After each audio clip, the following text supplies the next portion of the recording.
Eh dis donc, pour toi, c'est quoi la chose qui va le plus vite dans le monde? Bah, c'est la lumière. Ah bah non. Ah bon? Et c'est quoi si c'est pas la lumière? Bah, c'est la diarrhée.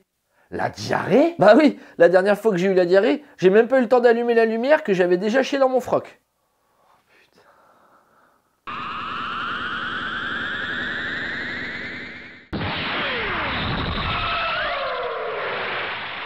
Bonjour les padawans de la physique, Obiad pour vous servir. Bienvenue sur la chaîne qui répond à vos questions. Et pour ce faire, laissez-les en commentaire et j'y répondrai lors d'une prochaine vidéo. Aujourd'hui, on continue à répondre à ces bidons et on voit comment on refroidit avec des lasers. Bon, déjà refroidir avec un laser, c'est pas très intuitif. Surtout pour les geeks que nous sommes, avec tout ce qu'on a pu voir au cinéma. Et puis surtout dans la vraie vie, on sait qu'on peut faire fondre du métal avec un laser. Mais bon, avant d'expliquer comment on peut refroidir avec un laser, on va déjà expliquer le fonctionnement d'un laser. Alors des lasers, il en existe de plusieurs sortes. Mais afin de rendre les choses un peu plus simples, on va voir que les lasers continus. Par contre, si vous voulez que je rentre un peu dans le détail des lasers à impulsion par exemple, n'hésitez pas à me le dire dans les commentaires. Bon déjà pour commencer, laser, est-ce que vous saviez que c'était pas un mot? Enfin, c'est un mot, mais je veux dire, c'est un acronyme. Chaque lettre veut dire quelque chose. Bon alors attention, c'est de l'anglais et vous connaissez si vous êtes là depuis longtemps que mon anglais il est pas terrible. Bon ça veut dire Light Amplification by Stimulated Emission of Radiation. Et donc si on devait traduire ça en français, ça voudrait dire amplification de lumière par émission stimulée de radiation. Putain. Rien compris moi.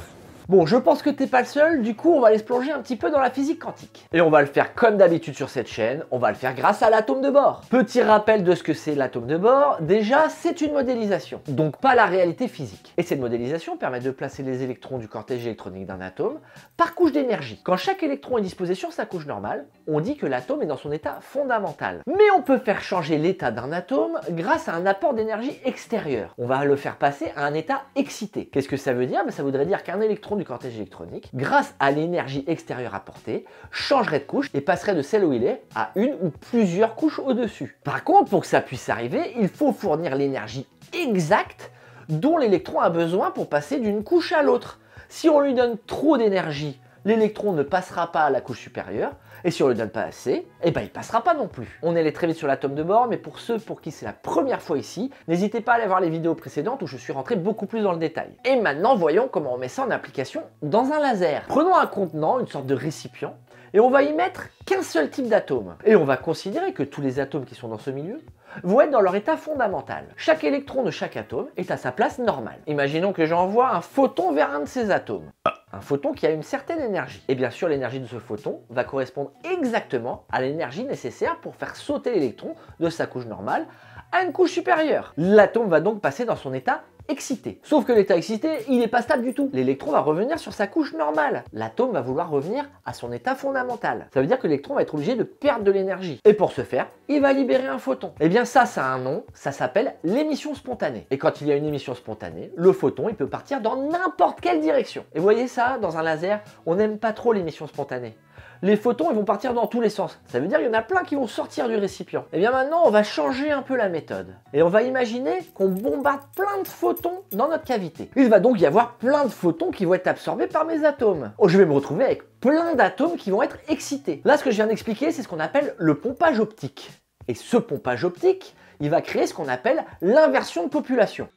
Ça n'a rien à voir avec ce que tu penses. Donc maintenant qu'on a plein d'atomes qui sont excités, on a vu tout à l'heure que l'état excité n'est pas stable, ils vont donc rejeter des photons par émission spontanée. Ils vont revenir à leur état fondamental. On a dit que les photons partent dans tous les sens, et donc certains de ces photons vont rencontrer des atomes excités. Et quand notre atome excité va absorber ce photon, il va y avoir ce qu'on appelle une émission stimulée. Et rappelez-vous ce que ça veut dire laser. Laser, c'est une amplification de lumière par émission stimulée. Et qu'est-ce que c'est du coup cette émission stimulée? Eh bien tout simplement notre atome était excité, on a dit. Donc les électrons sont sur des couches supérieures.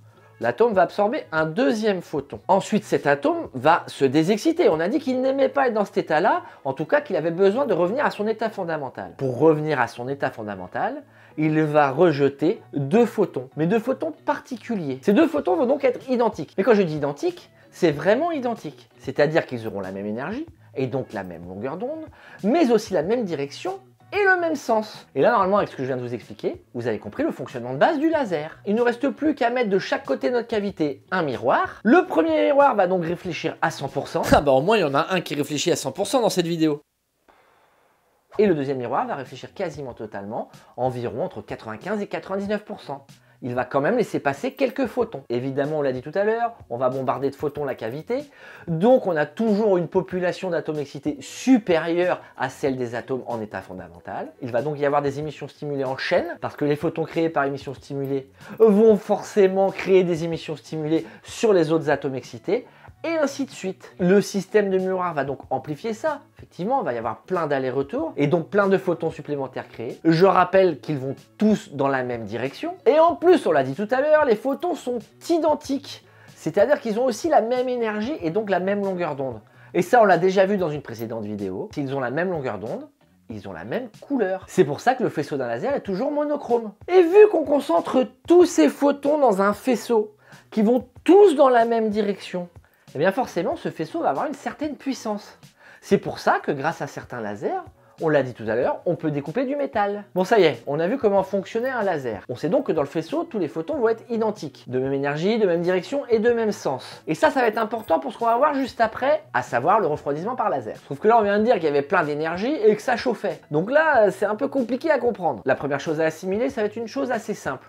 Vous allez voir, on l'a tous déjà vécu. On est en vélo, on pédale, on va à une certaine vitesse. On exerce donc une force qui va dans une direction et dans un sens. Si je prenais un vent de face, le vent, lui, exercerait une force dans la même direction que moi, mais dans le sens opposé. Les deux forces viendraient en opposition. Et donc le résultat, c'est que ça me ferait ralentir. Ma vitesse diminuerait. Et dans un cadre hypothétique, si le vent venait à avoir une force égale à celle que je fournis pour avancer, eh bien je m'arrêterais. C'est un peu le même principe, mais de manière exagérée, de deux voitures qui arriveraient en face à la même vitesse, ayant les mêmes configurations. Eh bien quand elles se rentrent dedans, les deux forces s'annulent et elles restent sur place.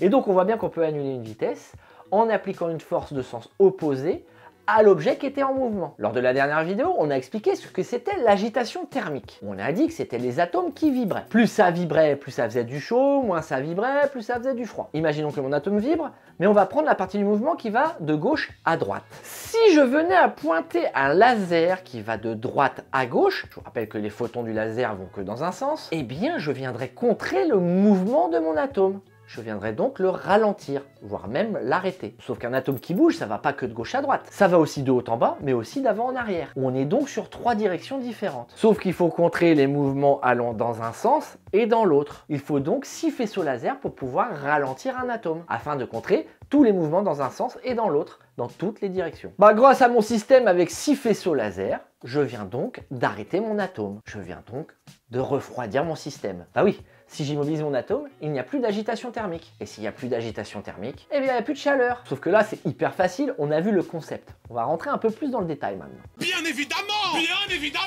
Bien évidemment! En fait, tout à l'heure, on a vu ce que faisait l'absorption d'un photon.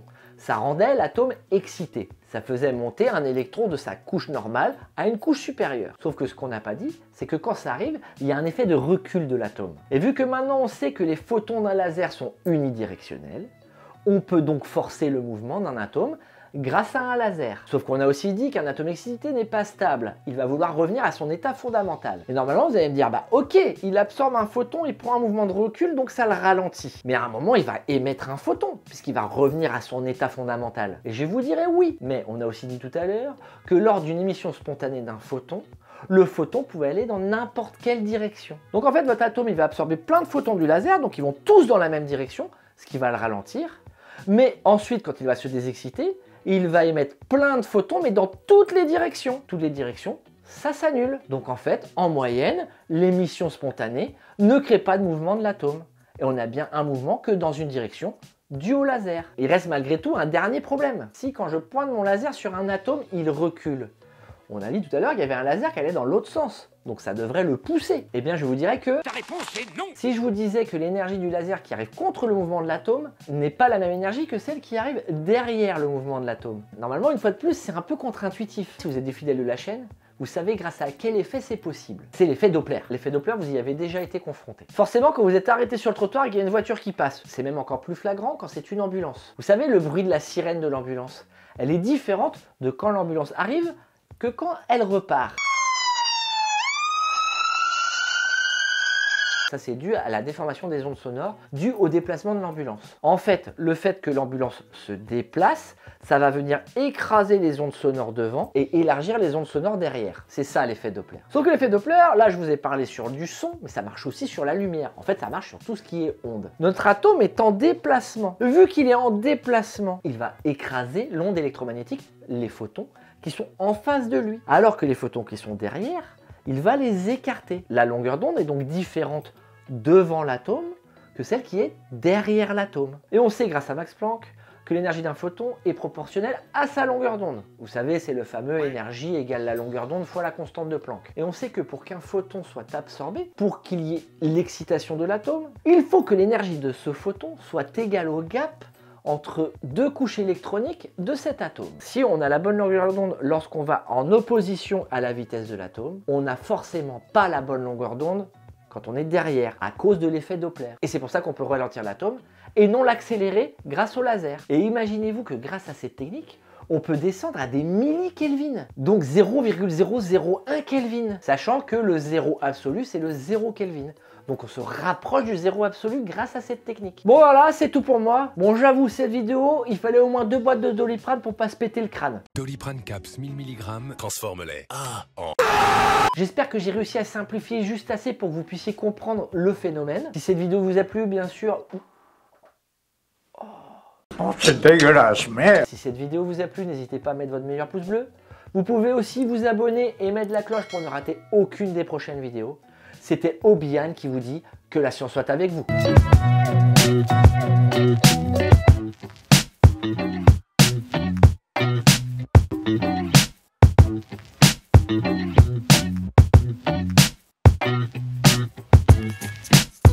Bon, ça veut dire Light Amplification.